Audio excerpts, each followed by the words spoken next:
What's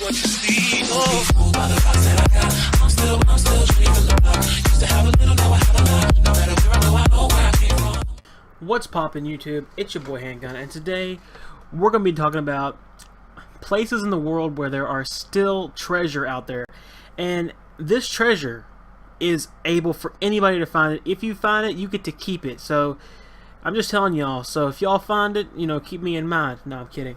But good luck out there finding it. So first one we have here is from Arkansas. Crater of Diamonds State Park stretches 900 acres in rural southwestern Arkansas. Diamonds were first discovered in the early 1900s, but attempts at commercial mining failed.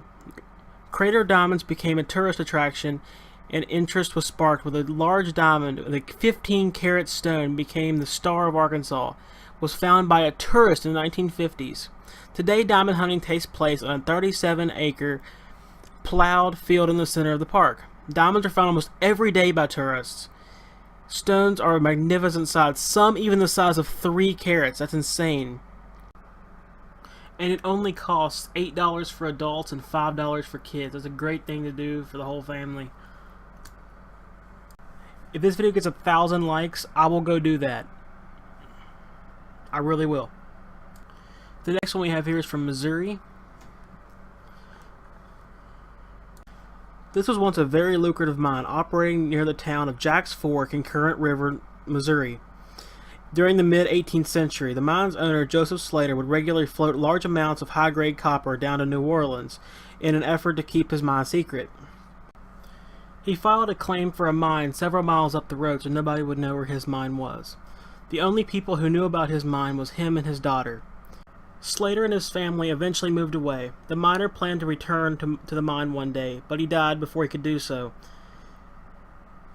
Before he left, him and his daughter covered the entrance to the mine so nobody was able to find it. They hid it very well, and no one to this day is able to find it. It's still a mystery. The next one we have here is off the coast of Florida. It's Amelia Island. Amelia Island, a Spanish treasure ship called the San Miguel, lost in the area in 1715, was carrying gold and other valuable items that could be worth as much as $2 billion.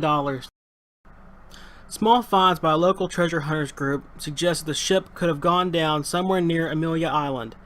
Despite finding fragments of other ships that were part of the Spanish cargo fleet alongside the San Miguel, no one has found the billion-dollar haul yet. Hope I will, guys. I'm just kidding. The next one we have is from upstate New York. Dutch Schwartz, real name Arthur Fegelhammer. Yeah, I know I got that wrong. No wonder why I changed his name.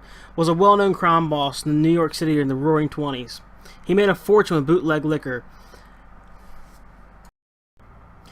illegal lotteries, and other criminal activities. When he's being prosecuted for tax evasion, Schultz allegedly stashed some of his fortune in a secret location in Catskill Mountains in upstate New York. The treasure was to include the cash from $1,000 bills, diamonds, and gold coins.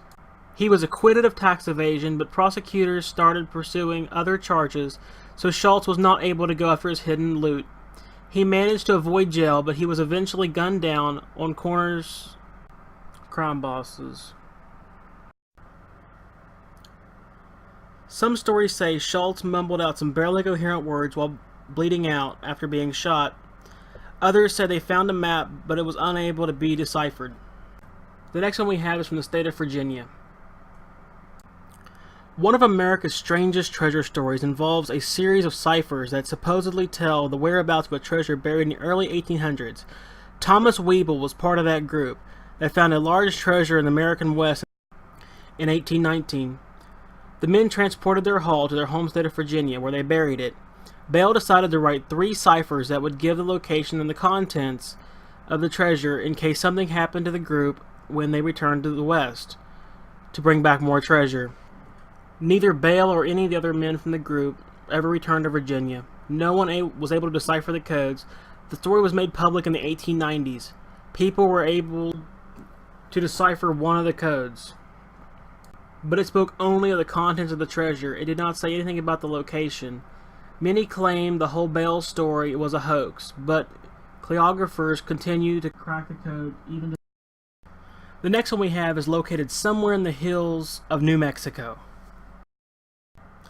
Forrest Fenn, a wealthy writer and collector who lives in Santa Fe, claims he's hid a treasure worth more than $1 million. Clues to the haul's whereabouts were published in one of Fenn's poems, and he's had put additional hints to later works. Based on past clues, people now believe the treasure is hidden somewhere in the mountains of New Mexico. There's some controversy surrounding Fenn. Earlier this year, a man died while searching for the treasure.